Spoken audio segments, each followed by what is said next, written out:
Hello aqua friends, welcome to my channel. My name is Nicole and today we're going to do these beautiful birch trees with this very kind of dramatic background of teals and oranges. And the first thing you're going to do is draw a couple of birch trees like I did, and you have to use some masking fluid. This is the masking fluid I use, and you're going to mask out your trees and let it dry.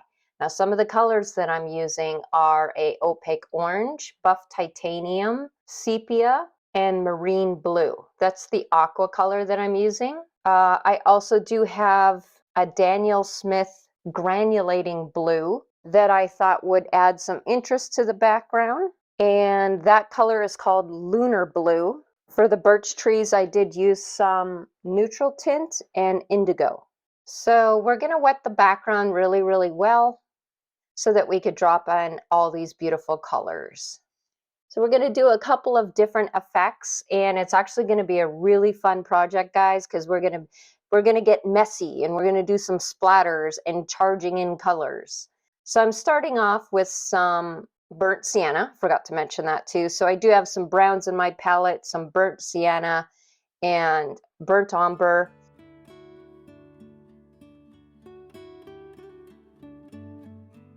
And then right from there, without cleaning my brush, I'm picking up some of that marine blue. So they're mixing on my paper and they're producing a more subdued color. You don't want the whole thing to be really bright. You do want some areas there that are mixed together more. If everything is just really bright and in your face, it's just going to be too loud and you won't really have a focal point. So I'm concentrating on doing those beautiful teals on the right hand side.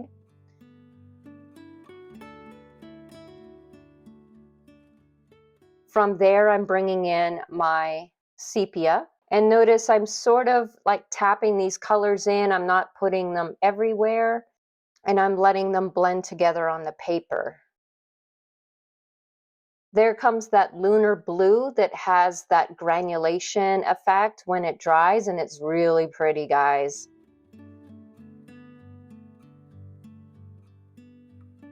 So while your paper is still wet is where we are going to do the next step of charging in our colors. Now, because we're working with watercolors, I want these colors to show up. Therefore, I need to use opaque colors. The background is all transparent paints, but when I charge the colors in by splattering and dropping in these colors, having that opaqueness and having that white in the colors is going to help them show up better and stand out. So I got my brush and I fully loaded it with this orange, and I'm just kind of going crazy here, splattering some of the paint on there, bringing in some of that buff titanium and my really nice bright yellows that I have in my palette, mixing all those together. Switch to a dagger brush here, and this is called charging. When you're dropping in colors and you're just kind of putting in blobs of paint on wet paper. See how it's bleeding into the teal, and it's looking quite magnificent. I really love this very atmospheric background. I think it turned out wonderful. And I'm so glad you guys gave me the go ahead and commented on my post that I should go ahead and make it a tutorial. So notice, you just want to kind of stand back, look at your painting. Okay, do I need more splatters? This time I'm splattering in some yellow, and it's looking very, very fallish. I just love it. This is a close-up shot, and you're going to let your whole paper dry. Now, once it's dry, you can go ahead and remove that masking fluid. I'm using a masking fluid pickup for this and making short work of it. All right, so for the trees, I'm wetting the trees really, really well. I'm using my quill brush for this. It has a very fine tip. It's a size 2, and it holds a lot of water.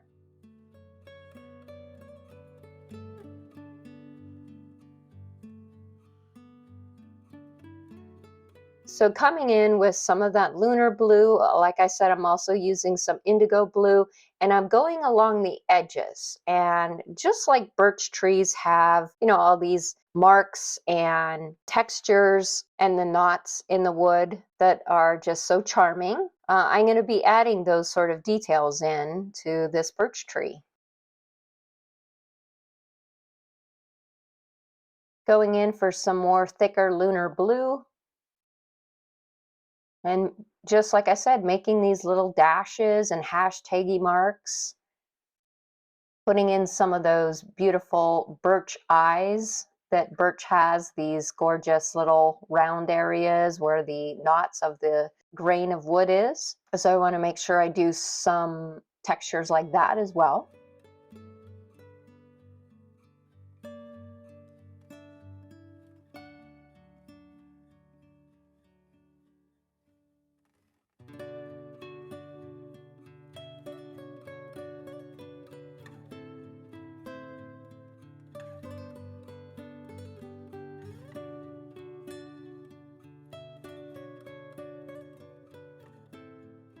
Now I'm adding some sepia into the mix. It's light, and I do like that there is a nice contrast of that paper white to my background, but I just didn't think the trees were sticking out from like being in the foreground too much. I really kind of wanted them popping more in the foreground. So I did know that I needed to go darker. So I did pick up some of that sepia to add into the mix.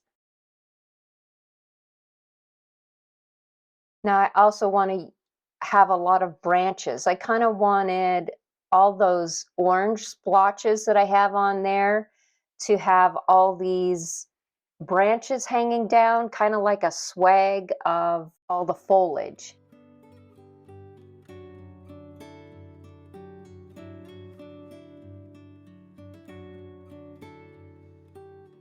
So with a script liner brush, I'm drawing in all of these branches.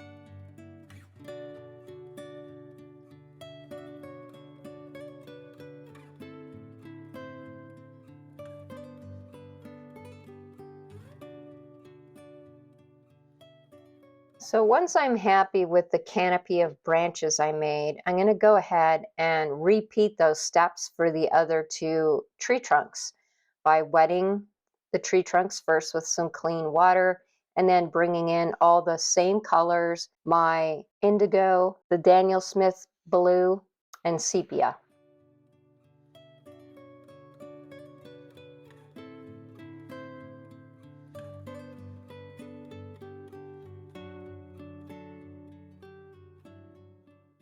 While your paper is wet, these darker colors are bleeding quite nicely and creating some really pretty textures.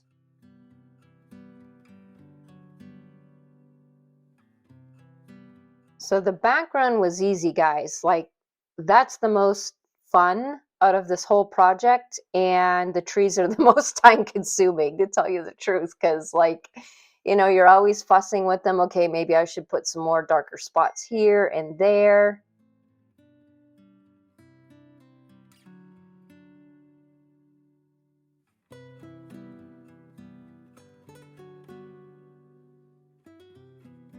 So building up, notice I'm trying to use the side of my paintbrush to create some textures. The thicker your paint is, the darker it'll be. So I'm trying to be a little braver and adding in some darker colors.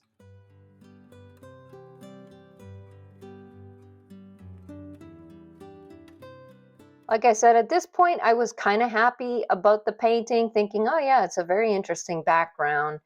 But the trees were giving me problems because I felt like they weren't in the foreground enough. Like I felt like they needed to be darker or there had to be more contrast.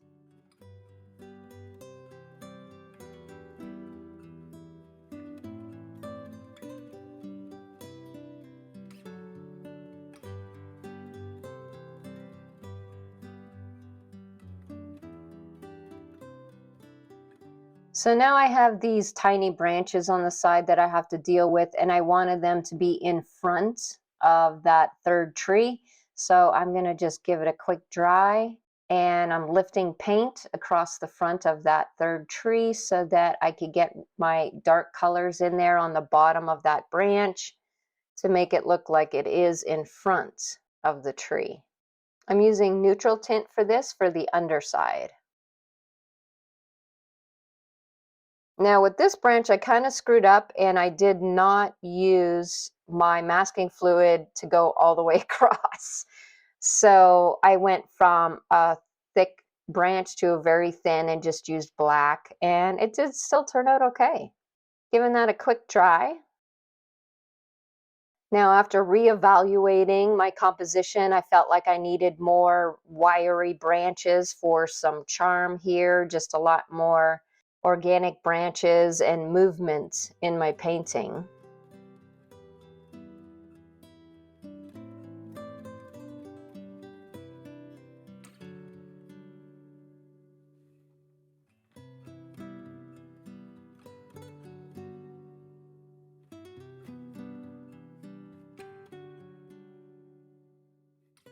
So now I decided to really bring that foliage forward. I am going to use some brighter yellows, some opaque cadmium yellow, and add in some leaves. And I'm doing that wet on dry so that I do have some hard edges. And it's just little pops of colors and suggestions of leaves in the forest.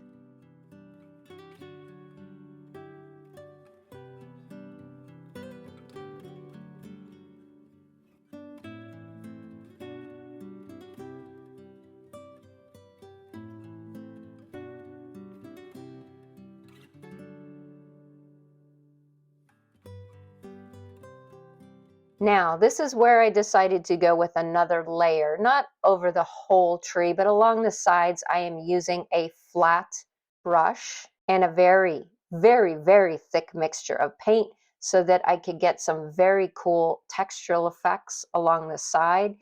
And adding in these dark outlines actually really, really helped make my trees pop more forward into the foreground, especially after adding in the knots of the trees and having a bit more of that dramatic contrast between my whites and my darks on the birch trees.